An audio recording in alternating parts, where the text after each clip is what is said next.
Hello दोस्तों, कैसे हैं आप सभी। उम्मीद करता हूँ आप सभी बहुत ही अच्छे होंगे।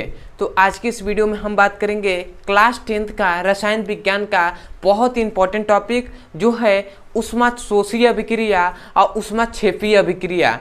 तो ऊष्माशोषीय अभिक्रिया और ऊष्माक्षेपीय अभिक्रिया क्या होता है, इसका परिभाषा क्या होता है, इसका एग्जाम्पल क्या होता है, इस वीडियो में हम समझेंगे और बहुत ही आसानी से आपको समझ में आएगा। तो चलिए दोस्तों देख लेते हैं। तो हमें क्या देखना है, हमें सबसे पहले देखना है ऊष्माक्षेपीय अभिक्रिया कि ऊष्माक्षेपीय अभिक्रिया क्या होता है। यदि सबसे पहले इसके हम परिभाषा पे बात करें कि ऊष्माक्षेपीय अभिक्रिया क्या होता है, तो याद रखेंगे यहाँ से ही पता चला है ऊष्माक्षेपीय अभिक्रिया मतलब ऊष्माक्षेपीय अभिक्रिया जिसमें मतलब ऊष्मा निकलती हो, जिसमें ऊष्मा उत्सर्जित होती है, उस अभिक्रिया को ऊष्माक्षेपीय अभिक्रिया कहते हैं। तो ऐसे हम तो कहेंगे नहीं, हम डेफिनेशन क्या कहेंगे, तो हम यही कहेंगे कि ऐसी अभिक्रिया जिसमें ऊष्मा उत्सर्जित होती हो, जिसमें ऊष्मा निकलती हो, उस अभिक्रिया को हम क्या कहते हैं, ऊष्माक्षेपीय अभिक्रिया कहते हैं। समझ में आया। कहा यही जा रहा है कि ऐसी अभिक्रिया जिसमें क्या होती है, ऊष्मा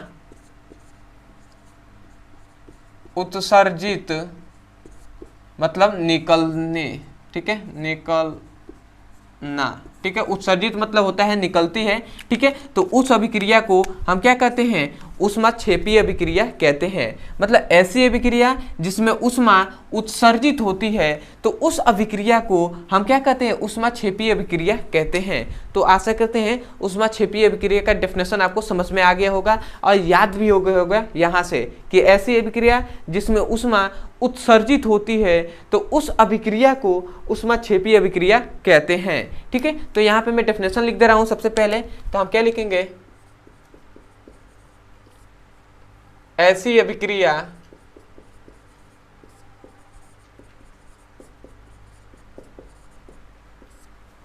जिसमें ऊष्मा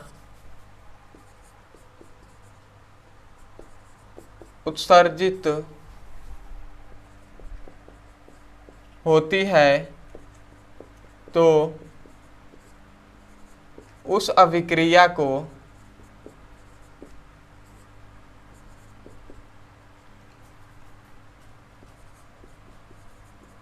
ऊष्माक्षेपीय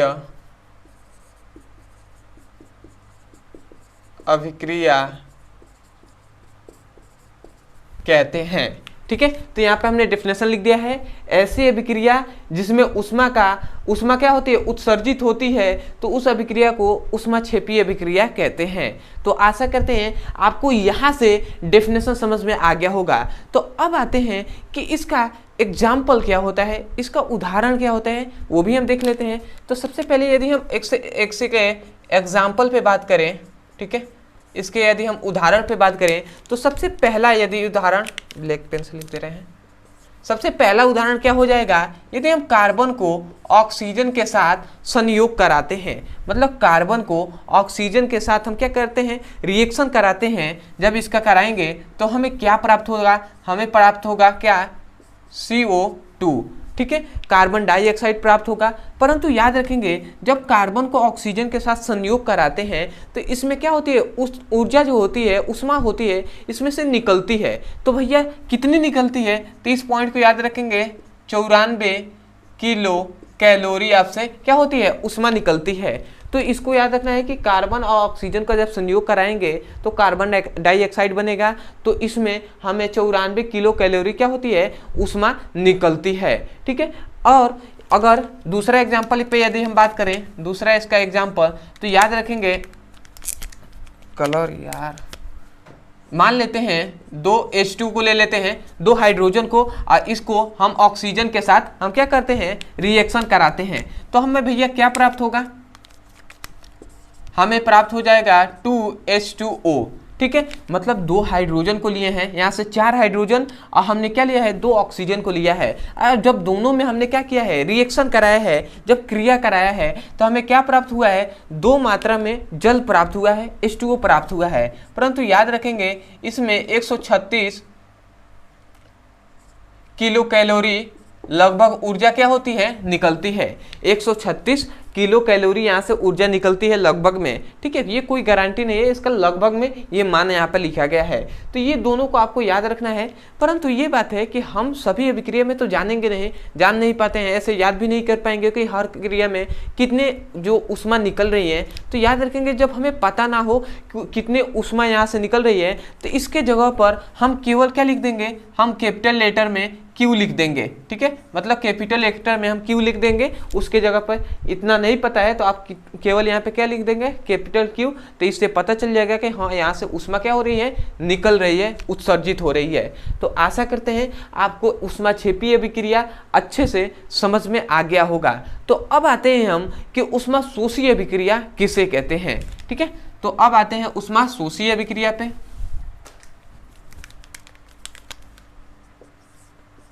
ऊष्माशोषीय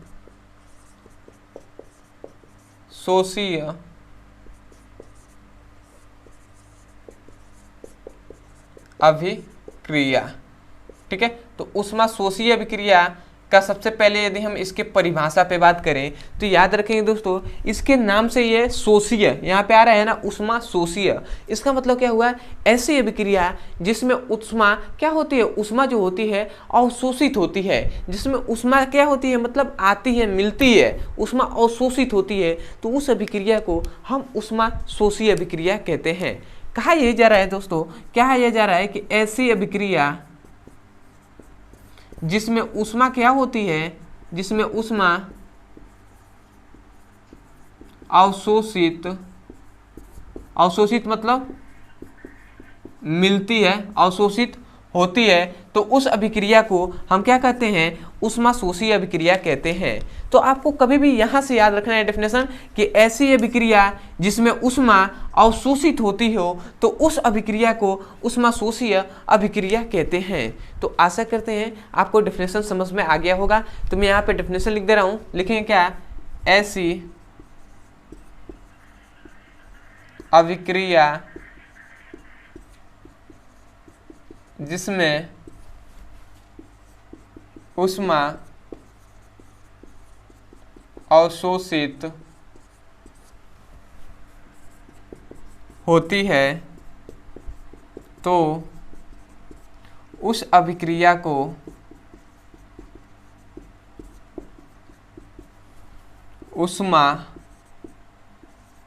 ऊष्माशोषीय अभिक्रिया कहते हैं। ठीक है, तो आपको यहाँ से डेफिनेशन नहीं, यहाँ से याद रखना है कि ऐसी अभिक्रिया जिसमें ऊष्मा अवशोषित होती हो तो उस अभिक्रिया को ऊष्माशोषीय अभिक्रिया कहते हैं। तो आशा करते हैं आपको समझ में आ गया होगा। तो अब आते हैं कि इसका उदाहरण क्या होता है, तो इसका उदाहरण देख लेते हैं। ठीक है, तो यदि हम इसके उदाहरण पे बात करें तो याद रखेंगे सबसे पहला यदि हम इसके एग्जाम्पल पे बात करें, ठीक है, तो हम मान लेते हैं यदि PCl5 को ले लेते हैं, फास्फोरस पेंटाक्लोराइड को यदि हम ले लेते हैं, तो याद रखेंगे जब फास्फोरस पेंटाक्लोराइड को हम गर्म करेंगे, जब इसमें हम ऊष्मा देंगे तो यहाँ से याद रखेंगे जब इसमें क्या करते हैं इसको गर्म करते हैं तो इसमें से क्या होती है, इसमें से ऊष्मा क्या होती है निकलती है। ठीक है, जब इसमें से क्या होती है इसमें से क्या होती है ऊष्मा मिलती है। जब फास्फोरस पेंटाक्लोराइड को हम गर्म करेंगे तो इसमें ऊष्मा क्या होगी मिलेगी, और जब ऊष्मा मिलेगी तब क्या होता है, तभी जाकर यहाँ पर फास्फोरस ट्राइक्लोराइड और क्लोरीन में क्या हो जाता है, ये टूट जाता है। जब ऊष्मा को अवशोषित करता है तभी जाकर, मतलब जब हम इसको गर्म करेंगे तो क्या होगा, ऊष्मा को अवशोषित करेगा, और जब अवशोषित करेगा तो ये फास्फोरस ट्राइक्लोराइड और क्लोरीन में टूट जाएगा। समझ में आया ना। किसी को भी गर्म करते हैं तो क्या करता है, उष्मा लेता है, और जैसे उष्मा लिया तो ये टूट गया। अब ये भी पॉइंट्स आपको याद रखना है कि ये हमने दो तरीके से चिन्ह या क्यों दिया है, तीर क्यों लगाया है, इसका मतलब ये है कि इससे ये बनाया जा सकता है, और फिर से हम चाहें तो इन दोनों को मिलाकर फिर से ये बना सकते हैं। तो ये इसका क्या है, पहला एग्जाम्पल है, ठीक है, उष्मा शोषीय का। यदि हम इसके दूसरे एग्जाम्पल पे बात करते हैं तो यदि मान लेते हैं N2 को ले लेते हैं और यहाँ पे ऑक्सीजन को ले लेते हैं, ठीक है, N2 को और ऑक्सीजन को ले लेते हैं, और इसको जब हम क्या कराते हैं, रिएक्शन कराते हैं, तो जब हम इन दोनों का मतलब नाइट्रोजन ऑक्सीजन का रिएक्शन कराएंगे तो हमें क्या प्राप्त हो जाएगा, 2 मात्रा में NO प्राप्त हो जाएगा।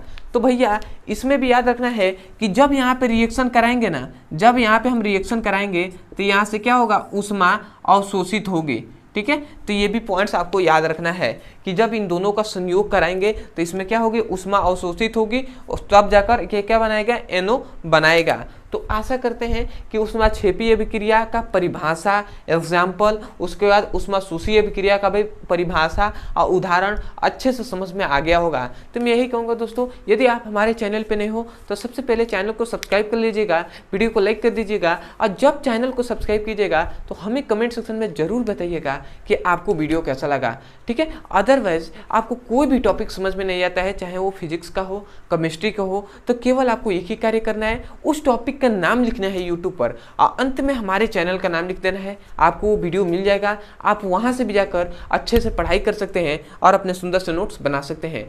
अदरवाइज यदि आप क्लास 10th का फिजिक्स हो या केमिस्ट्री हो, उसका सीरियसली पढ़ाई करना चाहते हैं और आप चाहते हैं कि जितने भी टॉपिक हैं उनका डेफिनेशन अच्छे से, जो नियम है चाहे जो भी हो, वो आपको अच्छे से समझ में आ जाए, तो केवल आपको एक ही कार्य करना है। इस वीडियो के डिस्क्रिप्शन बॉक्स में आपको लिंक दिया जाएगा फिजिक्स और केमिस्ट्री दोनों का, उस लिंक पर क्लिक करके आप चैप्टर वाइज सीक्वेंस में एक एक करके वीडियो को पढ़ सकते हैं और अपने सुंदर से नोट्स बना सकते हैं। तो चलिए दोस्तों, आज के लिए इतना ही। मैं यही कहूँगा, यदि आपको अच्छा लगा हो तो चैनल को जरूर सब्सक्राइब कर लीजिएगा, ठीक है। तो चलिए दोस्तों, आज के लिए इतना ही, मिलते हैं अगले वीडियो में, तब तक के लिए धन्यवाद। जय हिंद, जय भारत।